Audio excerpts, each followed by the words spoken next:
Tibet is still one of the least known and least accessible countries in the world. Once the mountains were an almost impenetrable frontier. Today, under Chinese rule, Tibet is once again virtually closed off from the outside world. Tibet occupies a 750,000 square kilometer plateau that is more than 4,000 meters above sea level, ringed by the tallest mountain ranges in the world, the Pamir, Karakoram, and the Himalayas.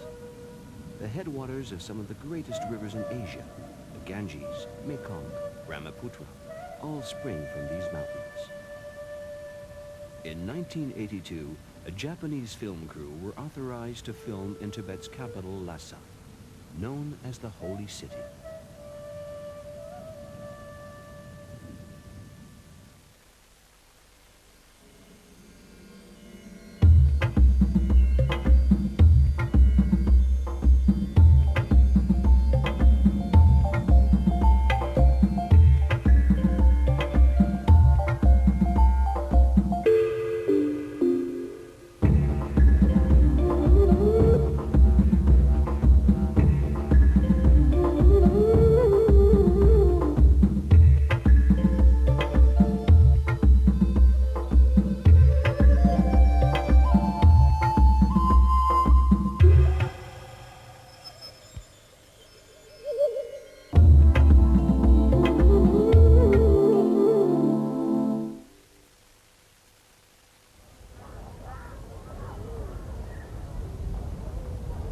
Discovering Lhasa at first light is akin to studying the symbols on an ancient scroll, attempting to decipher the mysteries of an ancient world. This city is the heart of the religion that defines the Tibetan people. The gateway to the Trul Nangu Temple was built in the 7th century AD by King Sangsten Gampo. The town of Lhasa has grown up around it. Tibetans believe the correct way to pray is to humble oneself by lying prostrate on the ground, an act that must be performed more than once. The more times it's repeated, the greater the chance that one's prayers will be heard and answered. For Buddhists, this life is only one life. If the aim of religion is to learn compassion, to lose the ego, then the aim of prayers is often to be reborn in human form as a better person.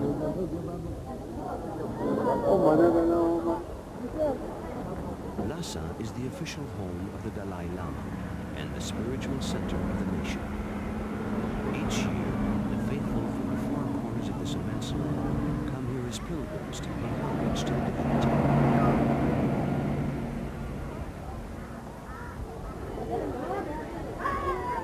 Salesmen gather near the main entrance to the Trul Nangu Temple, peddling religious artifacts to the pilgrims.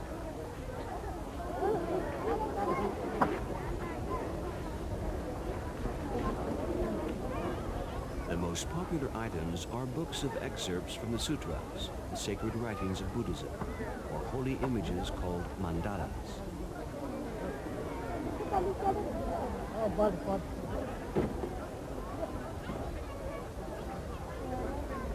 Everything can be found here to sustain the pilgrims, from yak meat and mutton to fabric for all kinds of clothing, as well as dress shoes and Mao tunics imported from China.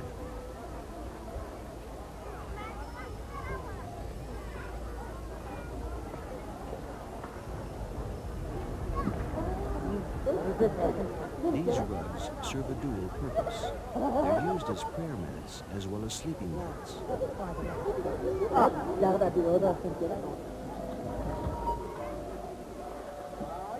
This man is a lama. He has made a pilgrimage from his home monastery, prostrating himself every 2 paces along the way.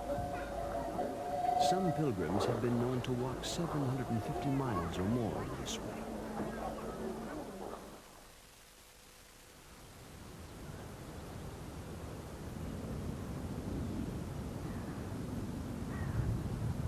Lhasa became the capital and religious center of Tibet in the 17th century, when the 5th Dalai Lama's palace, the Potala, was built. The Potala served as the official residence of the Dalai Lamas until 1959, when the 14th Dalai Lama was forced to flee Tibet ahead of the Chinese invasion and took refuge in India. Pilgrims stay in these tents at the foot of the hill below the Butala. After traveling so far to reach the holy city, they will stay for days or weeks.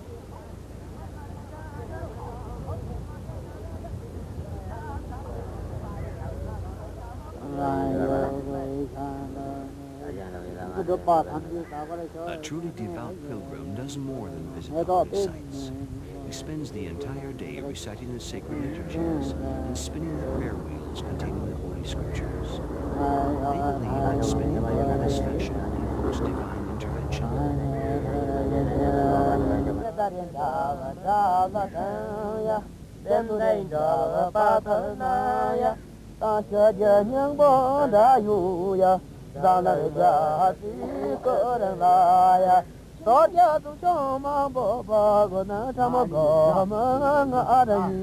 Groups of 15 or 20 pilgrims usually perform their devotions under the supervision of a lama. This pilgrim agreed to answer some questions. Where is your home? The province of Qinghai. How did you travel? By horse as far as north, then by car. How long did it take you to get to Lhasa? I left Qinghai a month ago. The women look after the domestic chores. They tend the fires the pilgrims use to cook food and keep warm. At an altitude of 4,000 meters, the temperature rarely rises above freezing.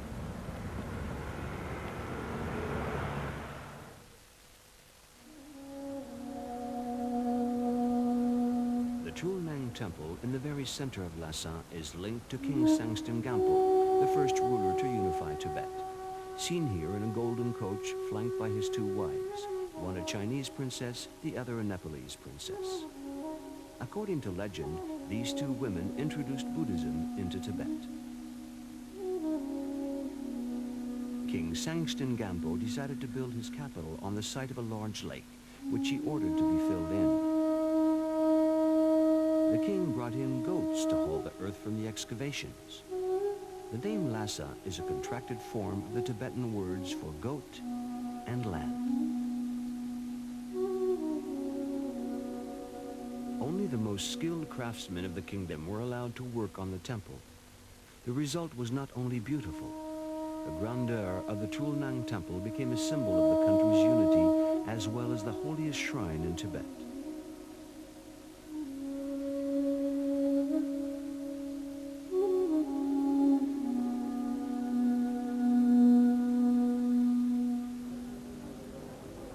During the Cultural Revolution in the mid-1960s, the Chinese authorities would not allow public access to the temple. However, the temple doors were reopened in the spring of 1979, and the faithful could once again offer up their prayers in the soft, flickering glow of the butter lamps.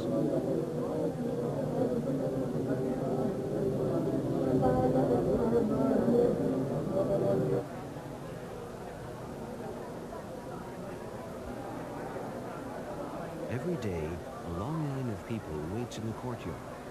The temple is only open until noon, and the devout arrive well before dawn to be sure of admittance and a chance to contemplate the face of Buddha.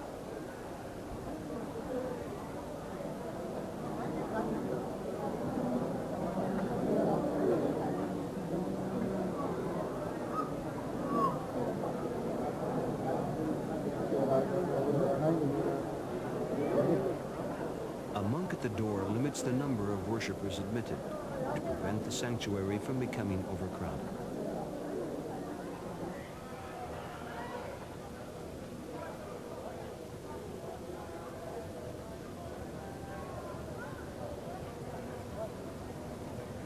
The dancing light of the butter lamps adds to the mystical atmosphere surrounding the enthroned statue of Buddha Shakyamuni.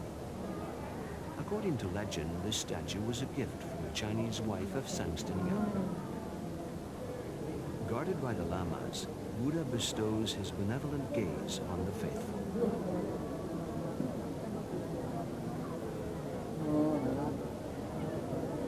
Gestures are an important part of Buddhist prayers. Rubbing one's forehead against the knees of Buddha is a way of persuading him to grant his blessings.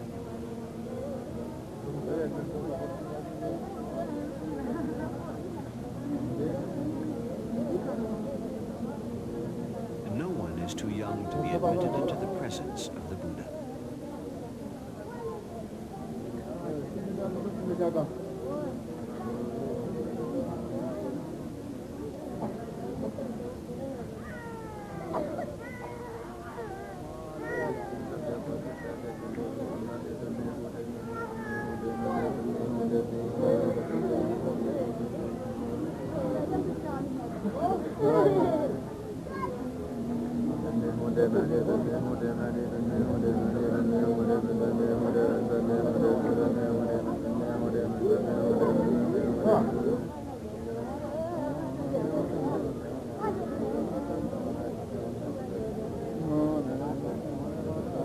Tibetans everywhere come to make their requests to the Buddha.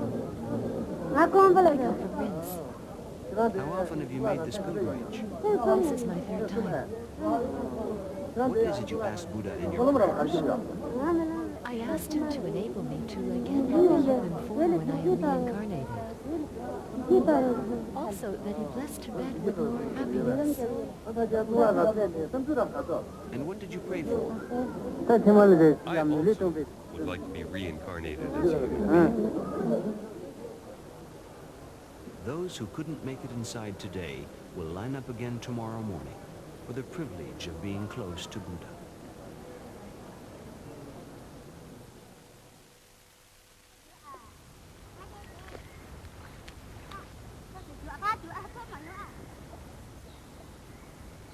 Lhasa's dominant landmark is the Potala, visible from miles around. Two buildings share the site.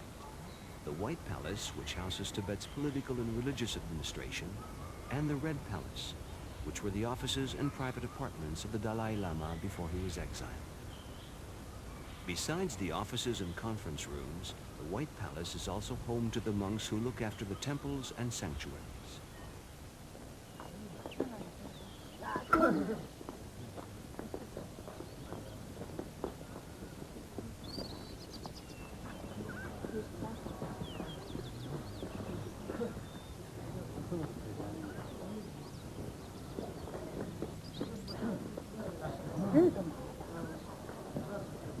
Did you come a long way? From the town of Shenandoah. Have you ever visited the palace before? Yes, I've been here twice before. Why did you come back? Because it was the home of the most holy Dalai Lama. I make the pilgrimage in his honor.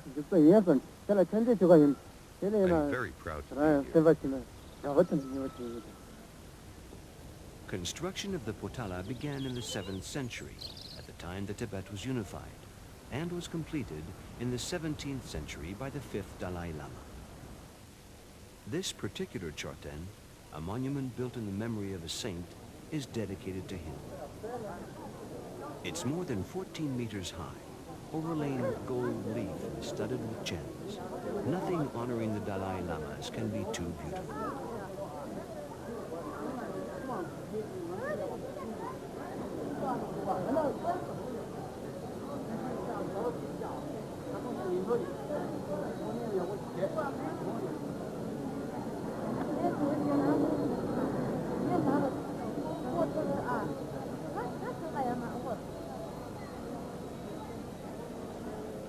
This chorten is dedicated to the predecessor of the current Dalai Lama. The chorten holds the sacred relics of the saint it glorifies.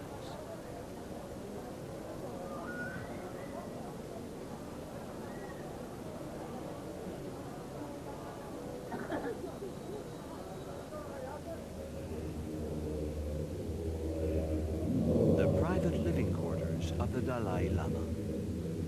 This is the living room, unchanged for generations. Potala refers to the mountain where Avalokiteshvara, the Bodhisattva of compassion, once took refuge.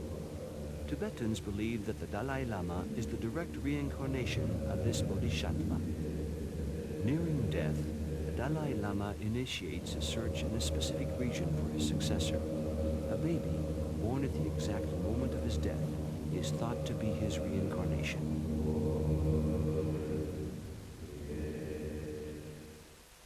The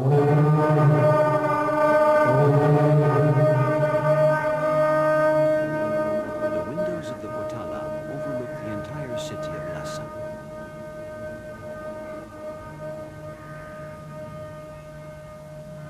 The Dalai Lama's summer palace is in Norbulinka, a suburban community west of the capital.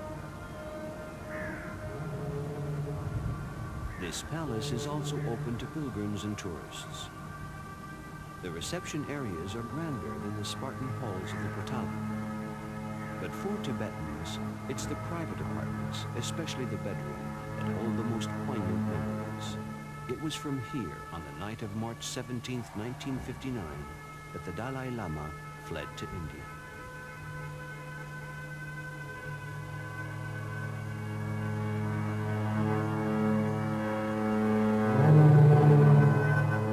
His bed is preserved in exactly the same state as it was on the night he fled.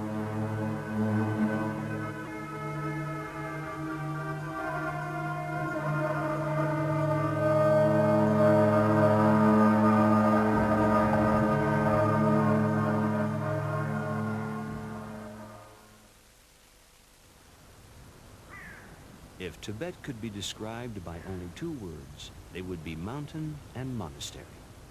Indeed, for the faithful, the only direction one should look is skyward. The Sera Monastery, on the outskirts of the capital, is a seminary. At one time, between 6,000 and 7,000 monks and novices studied here. After the Chinese seized control of Tibet, they began a program of political re-education. In the mid-1960s, the campaign was intensified. It's estimated that up to half the monks have been forced to leave their monasteries. Today, the Sera Monastery is home to scarcely 300 lamas. Geshe, friend of virtue, is the title a lama receives after completing his training at a monastic school such as Sera Audrey Pung. Only ordained males at least 25 years of age who have mastered the fundamental scriptures can claim this title. There are several degrees of Geshe. Only the most virtuous among the virtuous can become a Geshe Larampas, after passing an exam set by the Dalai Lama himself. This statue of a horse's head is highly venerated at Sera. Every pilgrim who visits the monastery is implored to pay homage to the carving.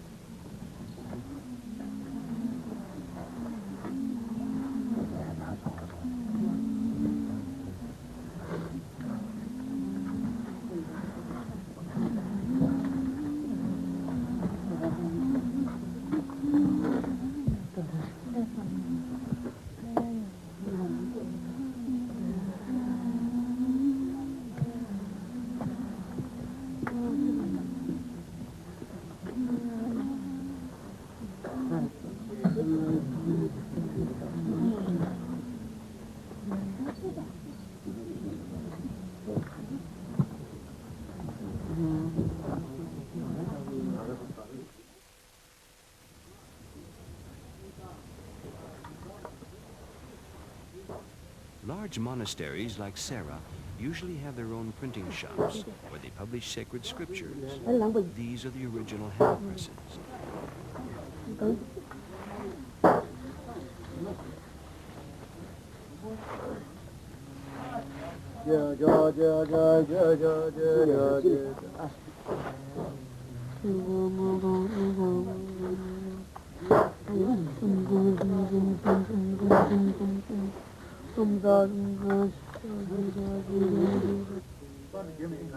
The monks do all the work here.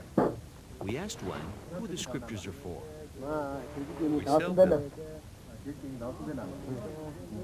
When did you become a novice? 3 months ago. You abandoned your previous lifestyle. How do you spend your days now? Very happy being a monk. I work in the printing shop from 8 a.m. until 6 p.m. At night, I study the Holy Scriptures.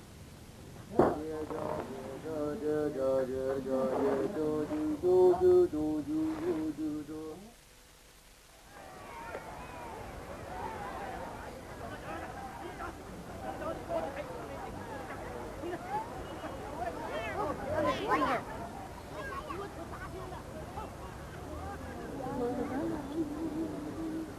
Chinese have now occupied Tibet for over 50 years. They strongly encourage Chinese colonists to come and settle here. Chinese political re-education programs, particularly in the monasteries and convents, have intensified since the Cultural Revolution. However, the Chinese doctrines often collide head-on with traditional Buddhist beliefs, beliefs that continue to sustain the Lamas, as well as the Tibetan people. As long as this faith exists, Tibet will live on.